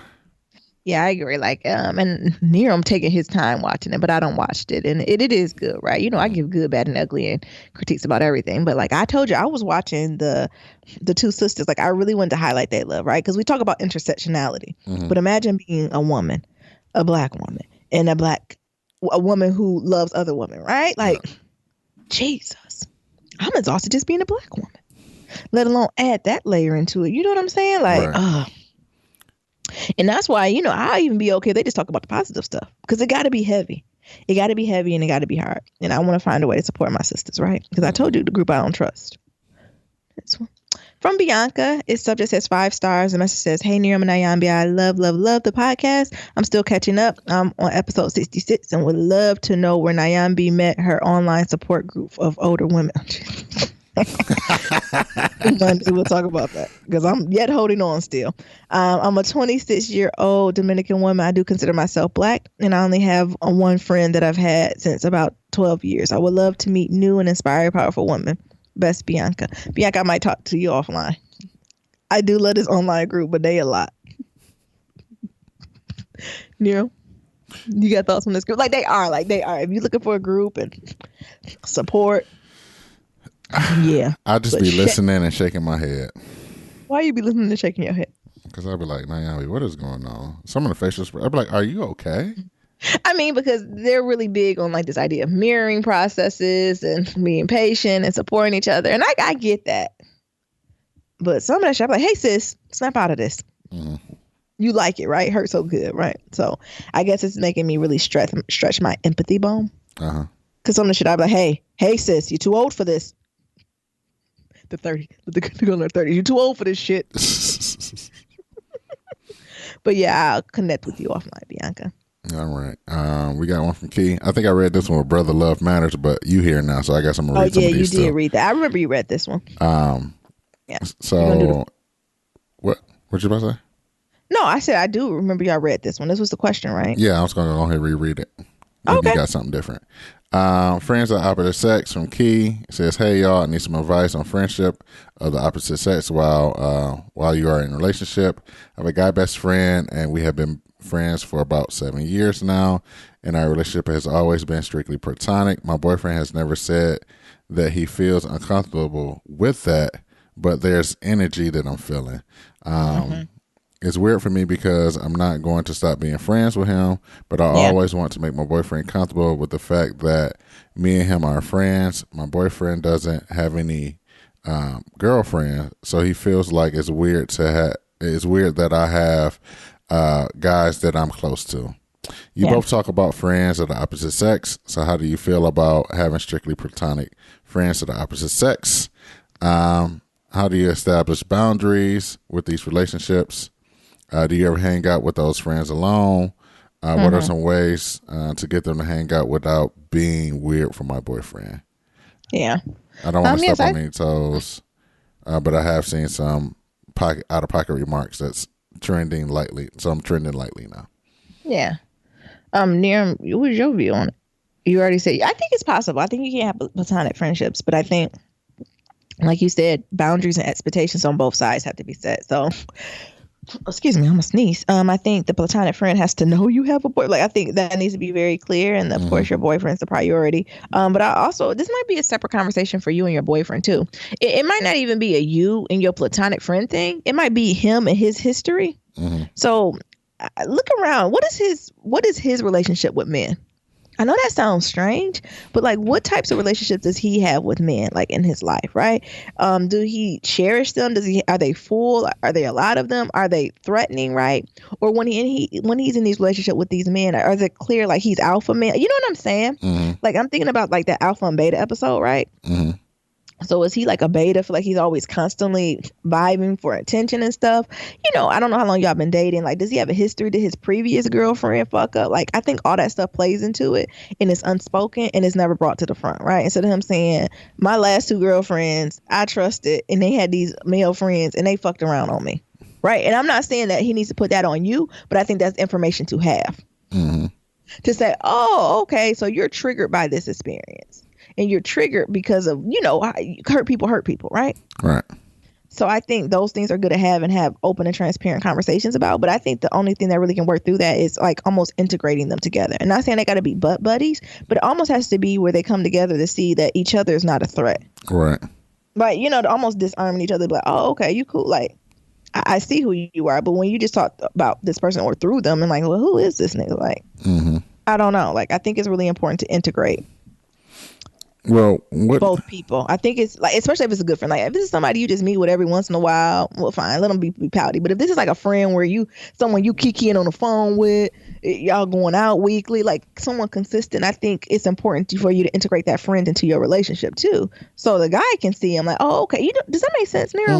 Well, I was going to ask you, what was your reactions when you found out that, you know, two of my best friends were female? I think I wanted to meet him. Right. I think that was important to me. It was, you know, I've never been a jealous type. So it's not that I didn't trust you. I think it's more of not trusting other people. But I think, once I met them and knew who they were, it was fine. Right. I think that was important to me. But it was never a make or break for me. You know what I'm saying? Yeah. It's nothing that I was insecure. I think it's a security issue too. I know we don't want to say that, but it's a security issue. It is a security issue. Because I think, and we need to see where it's triggered from. But I don't think it's irrational, right? No. But I think what's irrational is how you handle it. So if you got in the back of your head like, what the fuck is going on? And instead of being a grown up and having a conversation about it and try to meet them, like, oh, okay, it's cool. She hasn't done anything. We're good, right? But instead of you act like a toddler, right? Right. You acted, as they say, you a grown man in a grown man's body, but in a boy mentality, this extended adolescence, it's gonna fuck up, right? Yeah, and then also being that whole mind frame, you know, especially in this millennial phase where people are like, oh yeah, that's my friend, that's my sister, but they fucking. Yeah, they fucking. Yeah. Like, so I think it's different terminology, right? I think I was big on that too, Niram. I said, well, clarify, this is your friend, this is your sister. I think I asked you. I said, so have you fucked them or did that take you off guard? I said, have you had sex with them? And he was like, no, I don't think I said sex. I think I said fucked. You said fucked. Yeah. And he was like, oh, what? My sister. I said, nigga, you need to be clear right now. Let's like the, what's it called? when you go to Jesus and tell the truth. This is confession. This is confession. You ain't gonna have no. You can't have no backtrack. Don't come to me 3 years and be like, "Oh, I made a mistake. I forgot." No. Have you fucked? You don't fuck sisters, right? That's incest. You don't believe in that, right? Mm-hmm. You know what I'm saying? Like, because it's different ways you define it, right? Because every male that I interact with, I don't call my brother. Mm-hmm. You know what I'm saying? Like, I think that's thing, and I think it's okay to have these different feelings, but it's about the conversation. It's about the execution and transparency, and that's what makes your relationship stronger. I don't have a lot of friends, period. But what do you think, Nero, about me and male relationships? Like I said, you don't have friends, so I have to worry about it. Nia through me. You met Nia through me, actually. Yeah, I have a few other friends. So, what's your thoughts? Like I said, you don't have friends, so I have to worry about that. No, but I guess it's the same thing. Like, I just want to meet them. Like, other than that, like, once I fill them out, I'm cool. But it was times where like you and me go hang out. Yes, absolutely. Like without me, and vice versa. But it was also times where it was like guys' night, and Nia would be like, "Hey, why don't you come out and hang out?" So.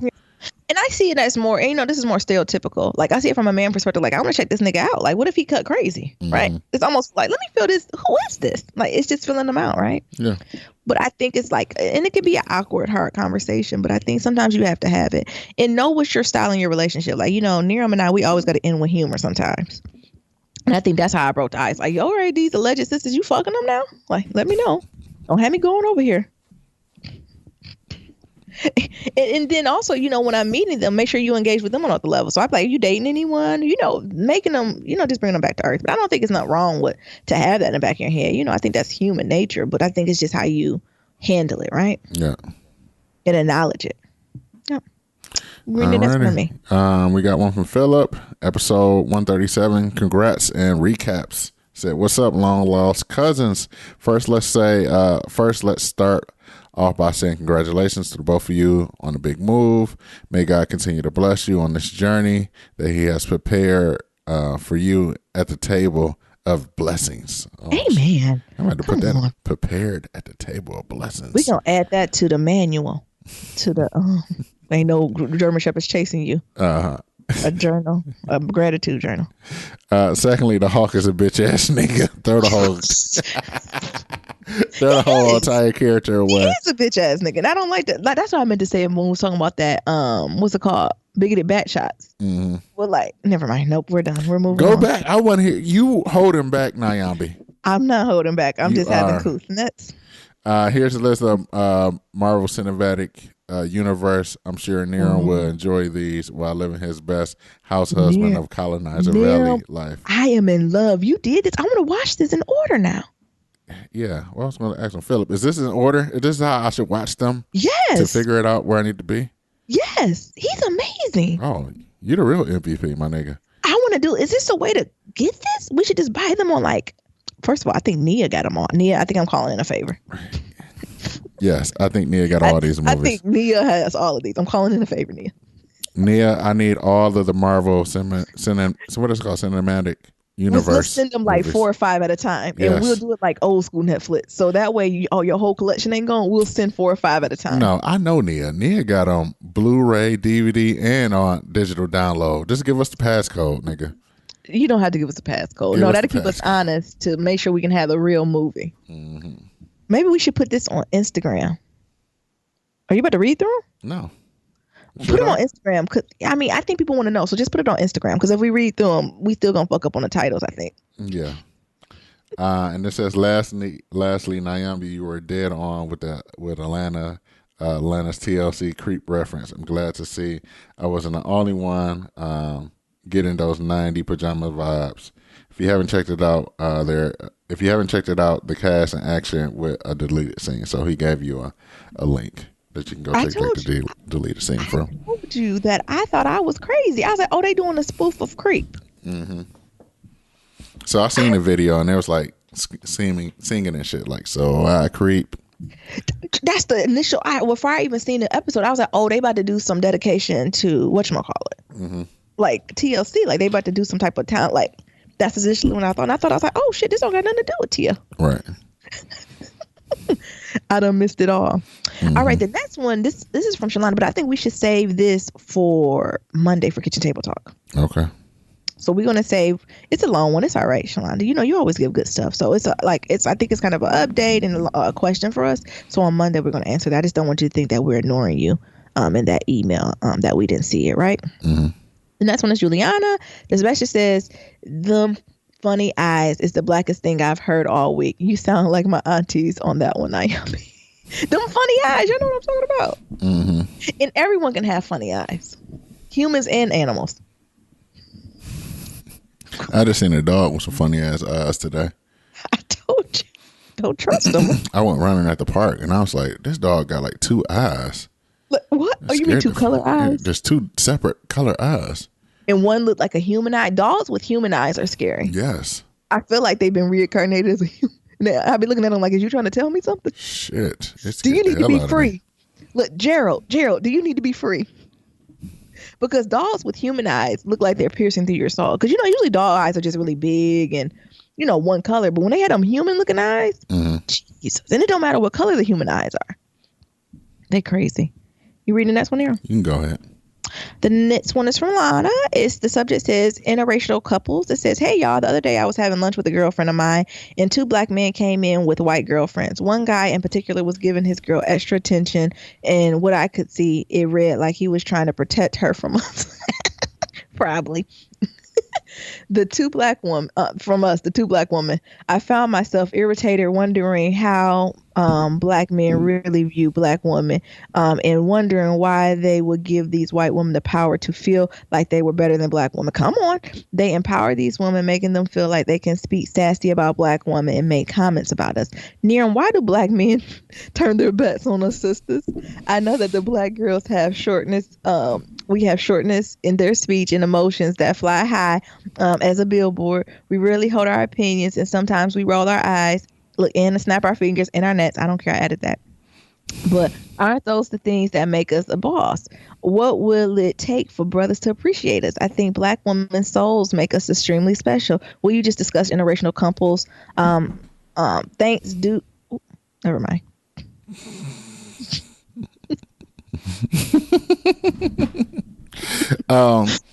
Like I said in Brother Love Matters. Why did you send this to me earlier so I could practice? Like I said in Brother Love Matters. What I preached to Nero. Like I said in Brother Love Matters, I love me a lot, my black woman, so I don't know. Yeah. No, this is a good topic. Look, maybe we already got Monday episode planned. Mm-hmm. We're going to do interracial couples. We got some friends that we need to go ahead and put them on this show, I think. Mm-hmm. Maybe if this not Monday, you know what I'm thinking about?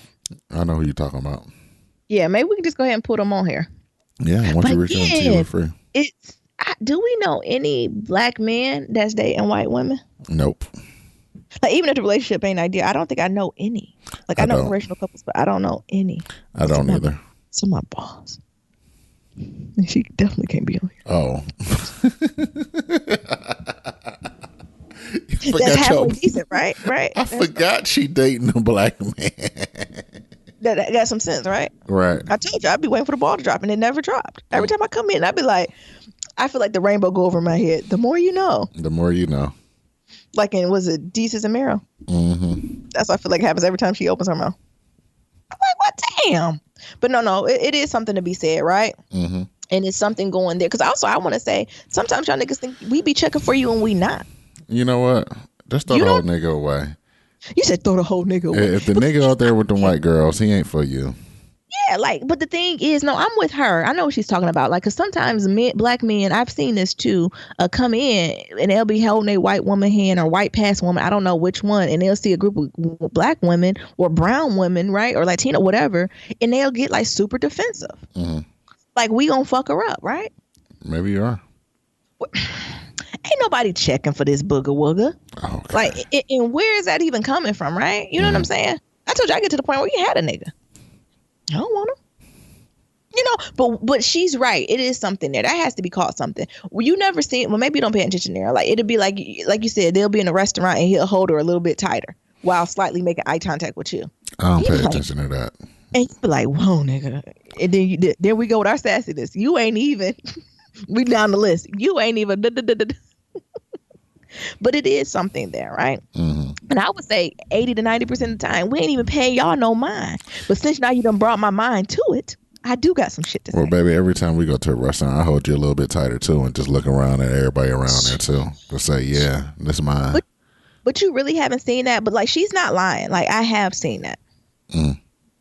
And to the point, like, you know, and I've seen it when it's done, like when folks acknowledge you. Like, you know, I've even seen it where it's where the black man won't even acknowledge you.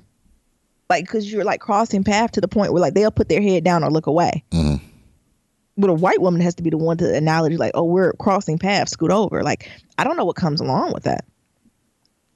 I mean, you know, maybe he's just reminiscing on the sadness of his mother and grandmother. I don't know.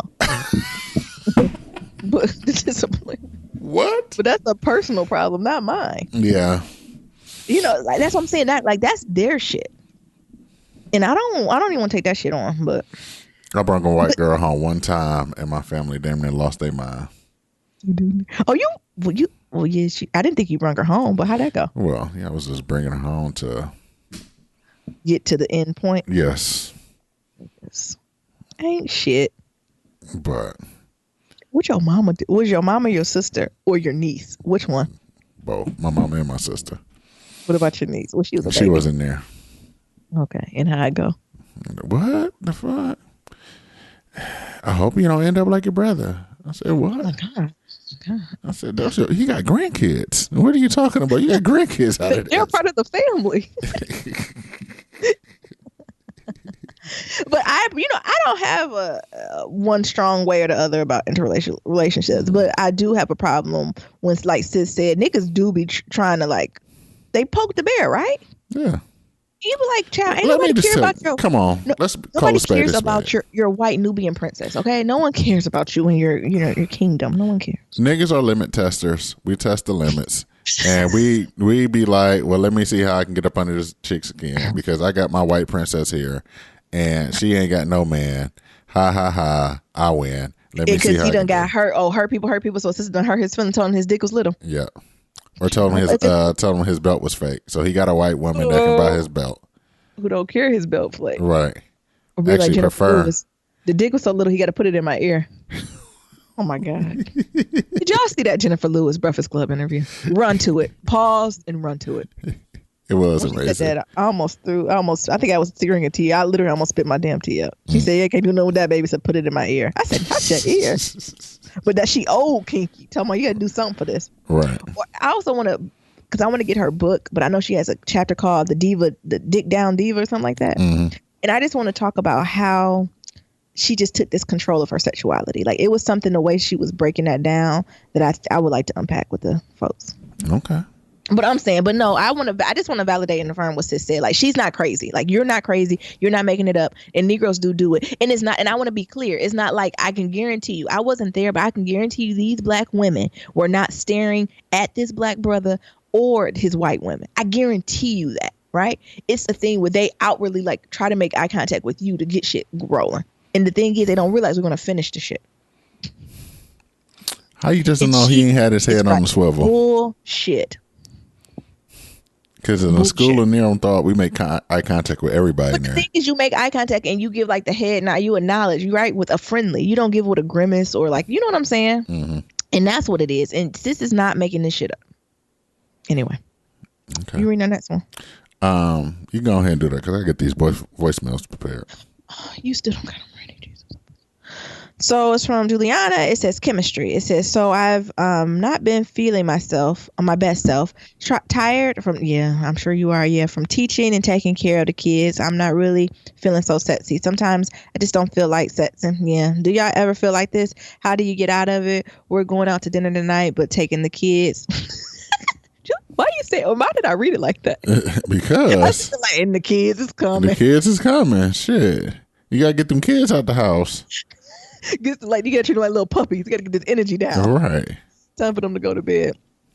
And how do y'all get out of it? We're like I said, we're going out to dinner, hoping to get out the house helps me get out this funk. No, that's true. That's another. I think we got topics for all week for questions because I think this could be an episode too. But a quick one, you want to say anything? I would say yes, it happens.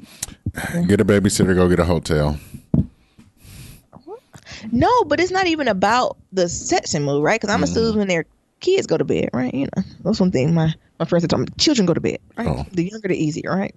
But it's about, speaking from a woman perspective, and you tell me if I'm overstepping, sis, it's a mental game too. Mm-hmm.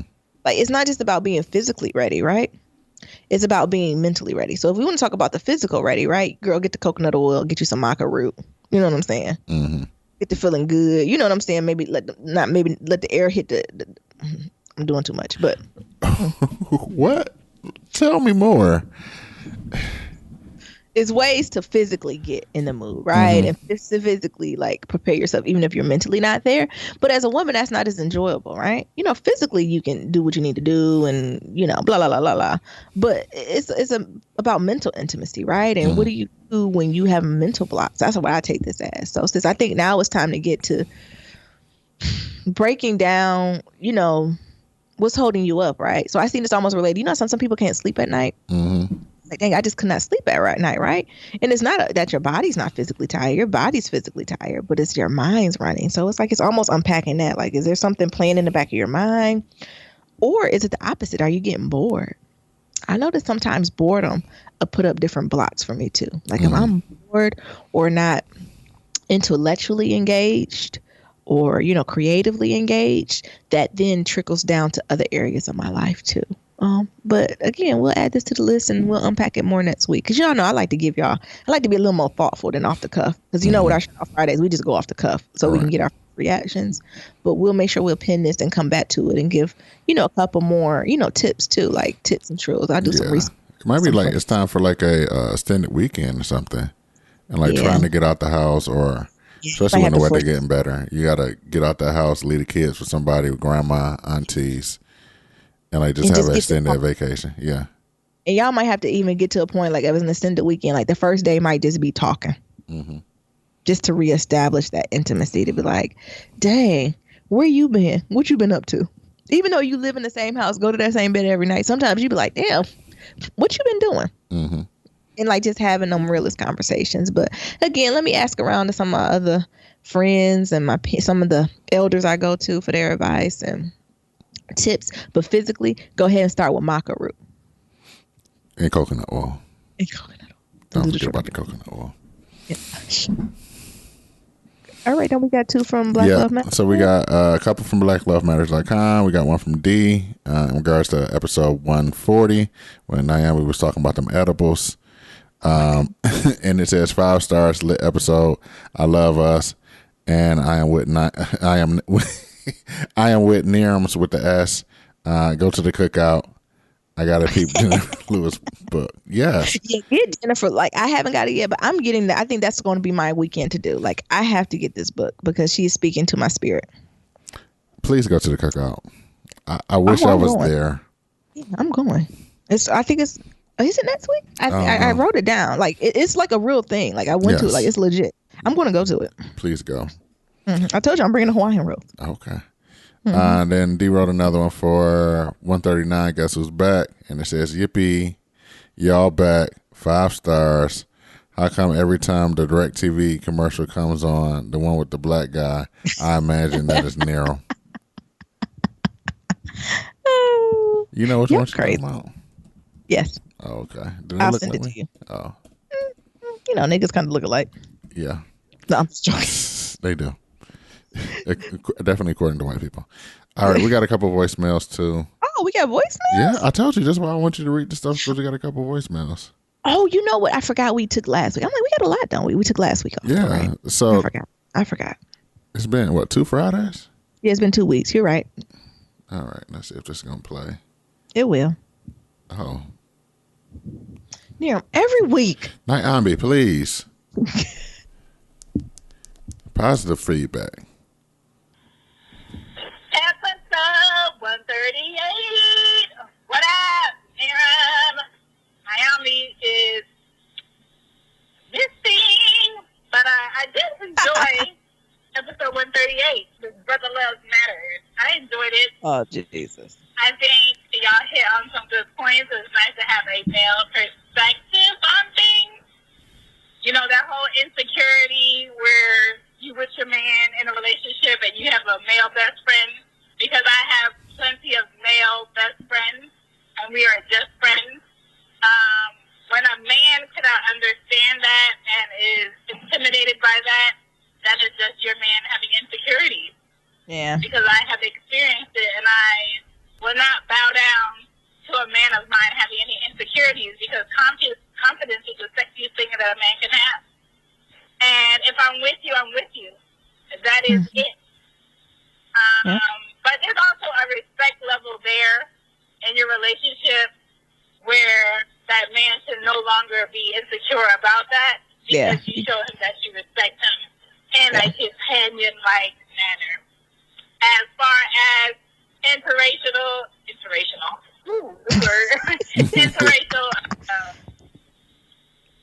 relationships, my family is full of those. Like, we have Asians, we have Chinese, we have white, we have Puerto Ricans, Jamaicans, Africans. I mean, there is no need for no one to be invited into any household of mine or any family of mine. You guys are all welcome. I feel like people need to just respect other people's love interest and leave it at that. If you can't respect it, some deuces at it. Anyway, thank you for giving us an episode. You're welcome. Looking forward to hearing from you and Nyambi next week. So we'll cut off. She didn't send another one, but we got the gist. Thanks, sis. We really appreciate it. Yeah. No, that's really good. It is this idea of insecurity and how long we gonna go with this, right? So I guess at the end of my point, what I didn't insecure, like if you did all these things, you had a real conversation with him, asked him about his lived experiences, reassured him that you're committed to him, had the opportunity for you to get to know that man. Shit, well, you need to go ahead and leave, right? Because I think that's part of the relationship. You throw the whole nigga away, right? Because you did your due diligence, right? Because relationships take patience, it takes growing, it takes figuring each other out. But you get to the certain point, you be like, fuck. And also years, right? If you've been with this nigga for over a decade plus, you know, I get to the point where I be like, ain't nobody want me in there. We just want each other. You know, y'all know what I'm talking about. You ain't never had them friends like, girl, he was looking at my man. He be like, child, ain't nobody want Charlie. Except you. Don't nobody want Charlie? Ain't nobody want Charlie. Just you. You and Charlie been together for 30 years. Ain't nobody want Charlie. Oh, my God. You know what I'm saying, though? Like, girl, relax. Relax, sis. All right, we got another voicemail. Let's see here. Scott needs to do better. Good morning, Miriam and Nyambi. This Oh. is Jazz Tam calling because Nestor has something he would like to say. Well, after sleeping in the doghouse all night, I realized I was still on that Princess Punch at that racist mouse in Anaheim. I'm a Nestor when the colonizer Anaheim in. Oh, my God. So I realized that it's good to have your head swivel. Oh, that's what. Because maybe if Africans had their heads on a swivel, when the colonizers came over and said, "Where's your chief?" Whoa, you're going off script. Mainly, what he's trying to say is that it is important, if Nyambi is going to be embraced by Colonizer Valley, it's vital that Miriam keeps his head on a swivel. Because you both don't want to be too nestled.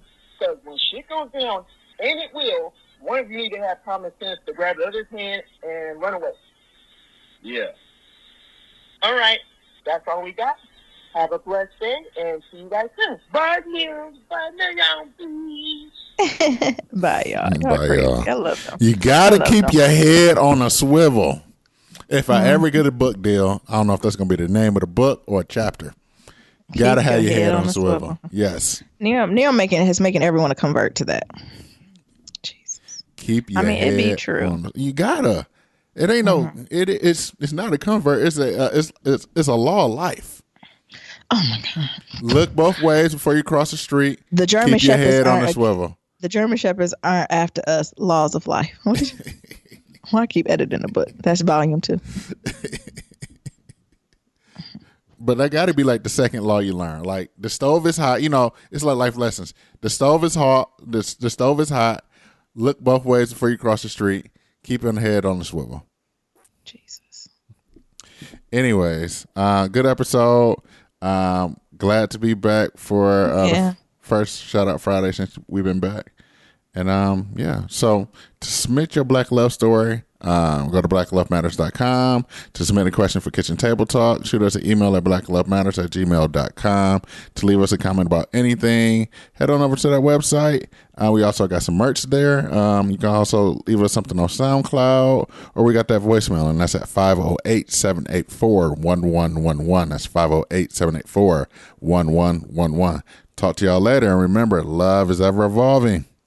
Peace. Peace.